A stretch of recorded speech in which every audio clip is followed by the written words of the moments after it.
تخيل انك بتنزل لتحت اعمق واعمق لحد ما النور يختفي تماما والدنيا تبقى سودة كأنك في عالم تاني.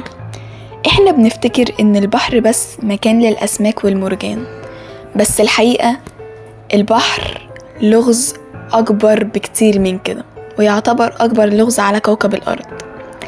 العلماء لحد دلوقتي استكشفوا حوالي 5% بس من المحيطات، يعني 95% من البحر لسه مجهول. محدش عارف ايه اللي بيعيش هناك ولا ايه اللي بيستخبى في الأعماق. في أعماق المحيط الضغط عالي جدا، لدرجة ان الإنسان لو نزل هناك من غير حماية جسمه يستحق في ثواني، يعني يتفجر.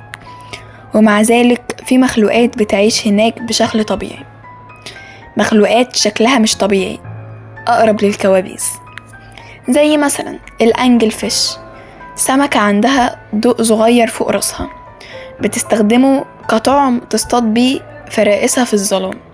أو الجاينت سكويد، كائن ضخم طوله ممكن يوصل ل 13 متر، عيونه أكبر من كرة القدم، وبيعيش في أعماق محدش يقدر يوصلها بسهولة. تم تسجيل كائنات غريبة شفافة. وفي أعمق منطقة في الأرض، في خندق اسمه خندق ماريانا، عمقه حوالي 11 كيلومتر تحت سطح البحر، هناك تم تسجيل كائنات غريبة شفافة، وبعدها بيطلع ضوء بنفسه، وبعدها جسمه أشبه بالإزاز كأنها مش من كوكبنا أصلا. لكن المخلوقات دي مش أغرب حاجة، الغريب الحقيقي هو الأصوات. سنة 1997 العلماء سجلوا صوت جاي من أعماق المحيط، كان قوي جدا لدرجة ان أجهزة الرصد في أماكن مختلفة في العالم سمعته. أطلقوا عليه اسم ذا بلوب.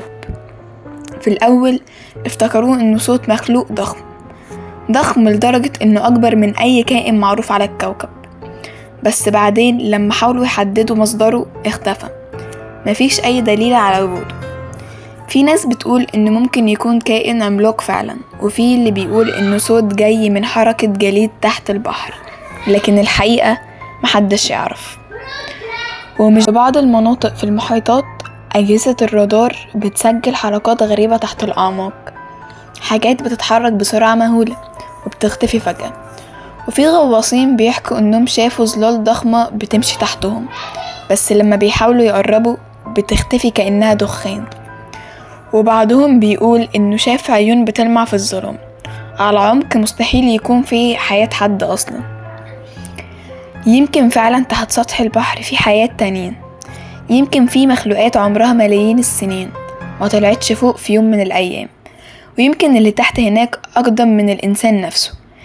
في النهاية المحيط بس مش مية وسمك، هو عالم تاني تماما، عالم بيخبي أسرار عمرها ما هتتقال. ومين عارف، يمكن المرة اللي جاية تسمع فيها صوت البحر اللي بيرد عليك مش يمكن يكون صوت الموج، يمكن يكون حاجة تانية.